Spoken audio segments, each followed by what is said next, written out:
Salut à tous, salut les amis, j'espère que ça va chez vous. Je reviens aujourd'hui avec une nouvelle vraiment qui m'enchante beaucoup.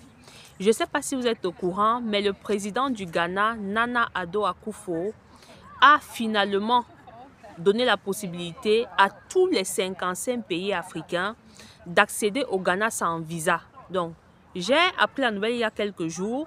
La décision a été prise depuis le 18 décembre. Donc, il semble que c'est une décision sur laquelle le gouvernement ghanéen travaille depuis plus de 10 ans et qui a été mise sur pied dans une perspective d'encourager le retour en Afrique. C'est depuis 2019 apparemment que cette décision est pensée par le gouvernement ghanéen parce que la décision a été prise dans quel but? Dans le but non seulement de favoriser le tourisme au Ghana, mais aussi de faciliter le retour de la diaspora, qu'elle soit ghanéenne ou africaine. Parce qu'il faut savoir que quand vous avez la possibilité d'accéder à un pays avec un visa free, ça vous encourage à aller dans ce pays. Vous savez toutes les tracasseries qu'il y a autour des procédures de visa, voilà, que ce soit pour les pays européens, que ce soit pour certains pays africains. Et je pense notamment que, comme j'ai parfois eu à le dire, les Africains devraient de plus en plus apprendre à s'unir. On doit s'unir, c'est dans notre intérêt et dans l'intérêt des générations futures. Parce que les Africains, malheureusement, longtemps ont été divisés, que ce soit par le passé colonial qui a créé cette division à travers la règle du diviser pour mieux régner, que ce soit à travers même les différents préjugés qui existent entre nous les Africains. Voilà, parce que beaucoup d'Africains aujourd'hui pensent qu'ils sont différents. Ils vont te dire, non, moi je suis de tel pays, donc je ne suis pas. Ça ne veut rien dire tout ça. Nous sommes tous Africains. Et comme je dis, c'est dans notre intérêt aujourd'hui de s'unir. Donc, sachez que à partir de janvier 2025, tous les ressortissants des 55 pays africains pourront aller au Ghana sans visa. Applaudissons les amis. Je suis très contente. Personnellement, je pense que c'est une bonne nouvelle. Je pense que c'est une très bonne nouvelle. Il le faut pour nous les Africains. Il faut dire qu'avant le Ghana, il y avait 4 autres pays en Afrique qui donnaient déjà la possibilité aux autres pays africains de venir chez eux sans visa. Donc, il y avait la Gambie, le Rwanda, Seychelles et le Bénin. Donc, à ces 4 pays-là s'ajoute le Ghana. Donc, on a 5 pays aujourd'hui. Gambie, Rwanda, Bénin, Seychelles, Ghana.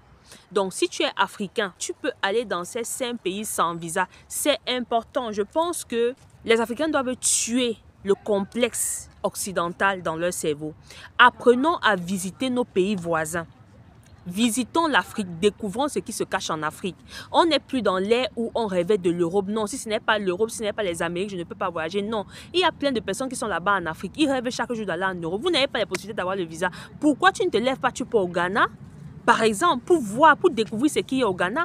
Le Ghana, ce n'est pas ton pays. Le Ghana, ce n'est pas le Cameroun. Le Ghana, ce n'est pas le Sénégal. Ce n'est pas la Côte d'Ivoire. Allez voir ce qui se passe ailleurs. Allez voir comment nos frères vivent chez eux, leur culture. Parce que quand on met une politique de visa free comme ça, le gouvernement ghanéen a bien réfléchi parce que en termes de tourisme, vous savez que le tourisme contribue aussi à l'économie de beaucoup de pays dans le monde. Donc ça veut dire que en termes de tourisme, le Ghana va beaucoup se faire de l'argent parce que mettre le visa free pour 55 pays d'Afrique, tu vas attirer beaucoup de personnes, que ce soit sur le continent ou même dans la diaspora. Même dans la diaspora, tu peux quitter ici, tu dis que bon, je ne peux pas visiter le Ghana juste à cause de cette décision-là. Donc, c'est aussi l'occasion, selon moi, pour les Ghanéens de développer des activités. Donc, les locaux, les Ghanéens doivent profiter de cette décision-là pour développer sur place des activités qui feront en sorte que quand les touristes vont venir, les touristes africains, ils pourront en profiter en dépensant de l'argent. Ça peut être l'immobilier, les B&B, les machins, peu importe. Que les Ghanéens saisissent cette opportunité et mettent en valeur leur know-how. Je ne sais pas moi, ça peut être l'artisanat ghanéen, ça peut être, peu importe, tout ce qui est lié à la culture ghanéenne. Parce que vu qu'il y a cette décision-là maintenant, beaucoup vont venir découvrir votre pays. Profitez-en, créez des petites activités au niveau local. Et l'autre point qui est important, c'est que ça facilite la libre circulation. Parce que quand tu viens en Occident, tu es surpris de constater que tu es capable de quitter l'Italie, aller en France, payer un billet d'avion à 100 € ou même avoir un bus comme Flixbus, quitter ici, France, à je ne sais pas, 50, 70 €. Mais pour quitter le Cameroun, peut-être pour le Ghana ou pour le Bénin, non seulement les prix des compagnies aériennes sont chers, on te parle des 200 000, des 400 000 et tout. Ce n'est pas normal. Donc, moi, je pense que les autorités africaines, si on veut vraiment que l'Afrique soit forte, unie, soudée, un continent qui brille demain, il faudra aussi penser à ces initiatives. Donc, à côté de cette décision qu'a pris le gouvernement ghanéen de faciliter l'entrée au Ghana avec les visas free pour tous les autres pays d'Afrique, il faudra aussi que les gouvernements en Afrique d'autres gouvernements suivent les armes. Moi, je pense que tous les pays africains, tant que tu es africain, tu devrais aller dans un autre pays sans visa. Je ne comprends pas ces politiques que les présidents africains mettent. Ils te disent, voilà, si tu es peut-être de la CEMAC, tu ne peux pas venir dans la CEDEAO sans visa parce que non, il faut tuer ça, les amis. Ça nous a bloqué tant d'années. Ça nous a bloqué tant d'années, ça nous a empêché de nous connaître en tant qu'Africains. C'est pour ça que les Africains aujourd'hui pensent qu'ils sont différents. Non, moi je suis ceci, moi je suis ça. Nous ne sommes pas différents. Dans le fond, même quand on regarde nos cultures, nos traditions, il y a des similitudes. Nous ne sommes pas différents. C'est l'histoire qui nous a divisés. Et on ne devrait pas encourager ça aujourd'hui. Vraiment, bravo au Ghana. Il faut féliciter ce genre d'initiative. Je prie tous les autres présidents africains d'aller dans cette lancée. Ce n'est pas normal que sur 55 pays en Afrique, il n'y ait que 5 pays au jour d'aujourd'hui qui donne le libre accès à tous les Africains sans visa. Il faudrait que les autres pays suivent. Parce que dans les 55 pays, il n'y a que 5. Donc il y a encore 50 pays qui mettent encore des procédures rigides pour permettre aux autres Africains de venir visiter. Ce n'est pas normal. Il faut briser ces barrières. Et vous allez voir qu'en brisant ces barrières, ça va nous aider, ça va aider les futures générations. D'abord, j'ai parlé du tourisme. Les locaux qui peuvent en profiter, ok, de ces visas free, de cet accès aux visas free comme dans les autres pays en développant les activités locales. Et il y a la libre circulation. En allant découvrir un pays, tu découvres de sa culture, tu apprends. Ne me dis pas que si tu pars au Mali, tu ne peux pas découvrir quelque chose qu'un Malien fait et t'inspirer, venir faire ça dans ton pays. Surtout qu'on a les mêmes réalités en termes de climat, en termes de vie et tout. Mais il y a des choses qu'on fait dans nos pays différents que les autres ne connaissent pas. Donc, en facilitant l'accès, en donnant les visas free aux Africains, ça nous permet d'aller voir ce que les frères et sœurs font ailleurs et de voir si on peut aussi copier, améliorer et amener ça aussi dans nos pays. Voilà, donc, il faut que d'un point de vue culturel, les Africains aillent voir ce qui se passe ailleurs. C'est très important.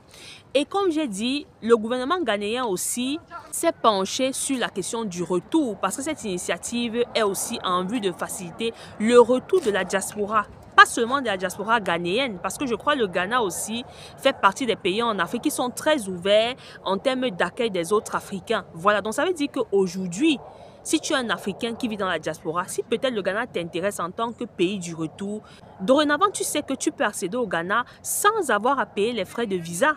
Je pense que c'est intéressant, ne serait-ce que pour un début, pour découvrir même le pays et voir comment ça se passe. Donc, en janvier, on saura mieux par rapport peut-être à la durée de ce visa free. Mais je crois que généralement, les pays en Afrique qui accordent les visas free, ils te donnent une période de 3 mois maximum sur le territoire. Après, il faudra, du point de vue administratif, voir comment te mettre en règle sur les questions de séjour et tout. Mais déjà, l'accès à 3 mois à un pays te permet de découvrir quand même pas mal de choses en termes de culture, en termes d'opportunités. 3 mois, c'est beaucoup pour comprendre la culture d'un pays, voir ce que tu peux mettre sur pied si tu as envie d'y investir. Il faudrait aussi, j'attire aussi l'attention de nos frères et sœurs qui sont sur le continent, nos frères et sœurs qui veulent toujours vivre avec la vision occidentale. Il y a des gens en Afrique, vous êtes nombreux à me suivre, vous êtes en Afrique, vous avez les moyens, vous avez beaucoup d'argent. Quand vous voulez aller en vacances, vous voulez toujours montrer aux gens que vous partez en Espagne, j'étais à Madrid, j'étais à ceci. Je ne suis pas en train de vous imposer quoi faire, mais je dis, pensez aussi à faire tourner l'économie africaine. Ces pays-là, comme le Ghana aujourd'hui, le Bénin, Seychelles, Gambie et Rwanda par le passé, qui nous donnent la possibilité de venir chez eux gratuitement, allez aussi contribuer au tourisme dans ces pays. L'Afrique est magnifique. Arrêtez de venir donner toujours l'argent aux Occidentaux. Arrêtez. Parce que toutes ces vacances que vous en Afrique, là, qui voulez vivre comme les Blancs, là, vous partez toutes vos vacances, vous êtes toujours en Europe, aux Amériques. Qu'est-ce que vous faites de l'Afrique? Ils sont combien les boss en Afrique qui pendant les vacances vont te dire, voilà, ces vacances si je vais au Ghana, je vais à Accra. Ces vacances si je vais à Cotonou. Ces vacances si je vais, comment on appelle la capitale du Rwanda, Kigali. Ils sont combien? Parce que vous êtes complexés. Pourtant, ces pays-là ouvrent l'accès. Visa free, vous entrez librement pour une période de temps pour découvrir le pays. Allez donner l'argent à nos frères et sœurs en Afrique. Il faut que l'Africain intègre dans sa tête que c'est normal que je donne l'argent à mon frère de tel pays ou même du même pays pour faire tourner l'économie, pour devenir aussi puissant financièrement. Parce que oui, comme j'ai dit, le tourisme contribue à l'économie d'un pays. Donc arrêtez vos vacances toujours aux Champs-Élysées, machin là. Vous enrichissez nos anciens colons. Vous enrichissez ceux qui nous asservissent, ceux qui ne veulent pas qu'on se lève. Il faut encourager ces pays-là qui favorisent l'union entre les Africaines. Parce que dire que tous les Africains sur le continent peuvent venir dans ton pays sans visa, ce n'est pas une démonstration d'union, les amis. C'est ça la démonstration de l'union. Parce que On a eu tendance à parler dans le passé d'Union africaine, d'Union. Oui, c'est bien beau de le dire en parole, mais on veut des actes qui démontrent que réellement, les gouvernements africains veulent que les Africains soient unis. Et voilà, des actes comme ça, comme le Ghana est en train de faire, comme les autres pays ont fait par le passé, c'est des actes à féliciter. Les autres pays doivent suivre. Voilà, allons visiter nos pays voisins. Apprenons à connaître notre continent d'abord, avant de rêver du continent des autres. J'ai parlé même la dernière fois, quand je parlais de la vidéo des parents qui envoient les enfants ici comme un colis qu'on expédie en Europe sans même connaître les environnements où ils envoient l'enfant. Vous ne savez pas que le Ghana, dans le classement des meilleures universités, sur un classement de peut-être 100 ou 200, le Ghana en 20e position, le Ghana, le Bénin, l'Afrique du Sud, première position, c'est des pays comme ça en Afrique qui ont aussi de bonnes universités. Mais les Africains ne connaissent pas parce qu'ils rêvent tout de l'étranger. Je dis Ghana, Bénin, dans le classement de l'Afrique noire, font partie de ceux qui sont plus classés en haut en termes de meilleures universités, en termes d'éducation et tout. Voilà, on vous dit, ces pays-là vous font venir là-bas sans visa. Qu'est-ce qui vous empêche un jour de vous lever et dire, voilà, je vais un peu me renseigner sur l'université du Ghana, sur l'université du Bénin, je pars là-bas puisque c'est visa free. Vous partez au moins découvrir le pays. C'est de ça que je suis en train de parler, les amis. C'est de ça que je parle. Apprenons à aimer ce qui est à nous, ce qui est d'abord chez nous, avant de rêver de quelque chose dont on ne connaît même pas en réalité le fond en fait. J'espère que cette nouvelle aussi vous rend fier comme ça me rend fier. Moi personnellement je suis contente. Et il faut dire que les Africains s'informent beaucoup sur les affaires de visa parce que en termes de voyage, comme j'ai dit, il n'y a pas que l'Occident. Les choses sont en train de tourner, les choses sont en train de changer, les amis. La roue tourne. L'Afrique est en train de devenir le continent qui sera demain le plus prisé. Donc, c'est important de connaître, en termes de visa, ces pays-là qui nous facilitent l'accès. Arrêtons d'enrichir les pays occidentaux. Commençons aussi à donner l'argent aux autres pays voisins qui nous accueillent chez eux.